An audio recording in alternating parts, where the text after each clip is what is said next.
আসসালামু আলাইকুম, কেমন আছেন সবাই? আশা করি সবাই ভালো আছেন। আমি ভালো নাই, আমি আজকে কয়েকদিন ধরে খুব অসুস্থ। আমার ভয়েস শুনে তো বুঝতেই পারতেছেন সবাই, একটু পর হয়তো কাশিও চলে আসতে পারে, অনেক ঠান্ডা জ্বর। তারপর ভাবলাম আপনাদের সামনে আসা হয় না অনেক দিন, তো আমি আজকে আপনাদেরকে রান্না করে দেখাবো নারিকেল চিংড়ি। কিভাবে রান্না করলাম চলেন দেখি।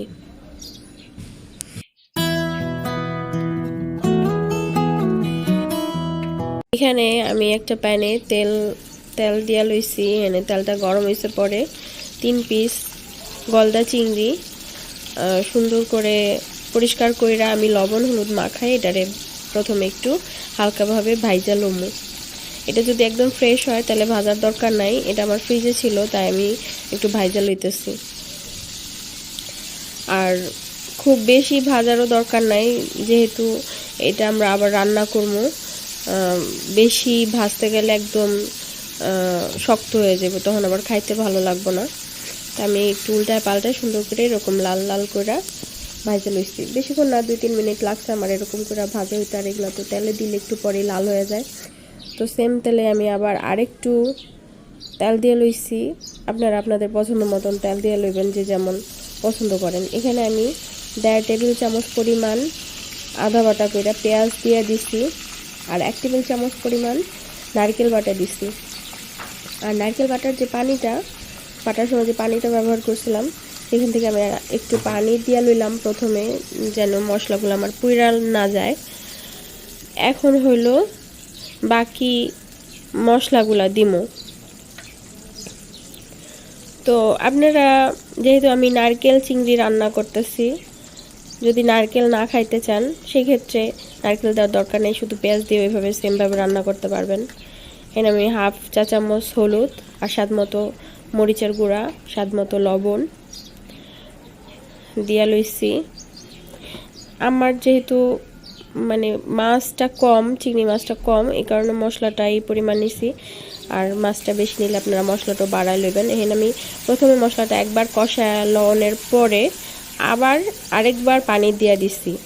আমি মশলাটা 2বার করে কষায় লইছি, যেহেতু নারিকেল দেওয়া, এই কারণে মশলাটা একটু ভালো করে কষায় লইতে হইব।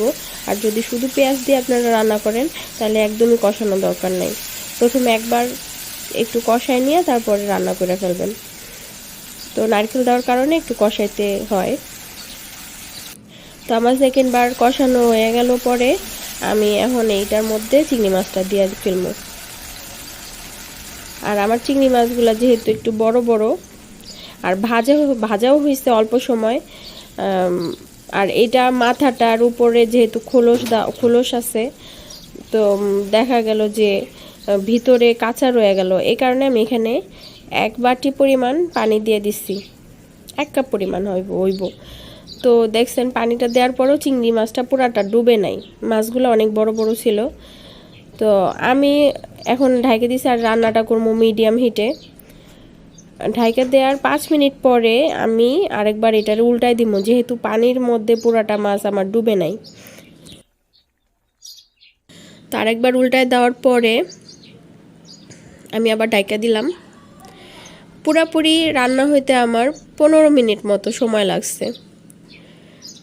আর রান্নাটা আমার প্রায় হয়ে গেছে, কিন্তু আমি আরেকটু ঝোল শুকামো। এই পর্যায়ে আপনারা নামায় নিতে পারেন। এখন কিন্তু রান্না পুরাটাই হয়ে গেছে, তেমন কোনো মশলা লাগে না, কিচ্ছু না। চিংড়ি মাছ তো এমনি খুব মজার, চিংড়ি মাছ ইলিশ মাছ এগুলাতে খুব বেশি একটা মশলা লাগে না। তো যখন দেখবেন এরকম তেল মানে ওঠা শুরু হয়েছে, সেই পর্যায়ে আপনারা চুলা থেকে নামাই ফেলবেন। এটা যখন ঠান্ডা হয়ে যাব, তখন দেখছেন ঠান্ডা হয়ে গেলে তখন আরও তেল বেরোয় আর ঝোলটা আরও ঘন হয়ে যায়। সো যখন তেলটা একদম প্রথমেই ওঠা শুরু করব, তখন এই চুলাটা বন্ধ করে দিবেন। তো কেমন লাগলো আমার রান্না অবশ্যই আমারে জানাইবেন, রান্না করে খাইয়া দেখবেন।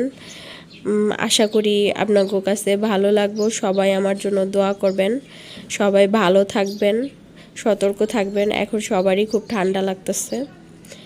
এই তো, সবাই ভালো থাকবেন। আসসালামু আলাইকুম।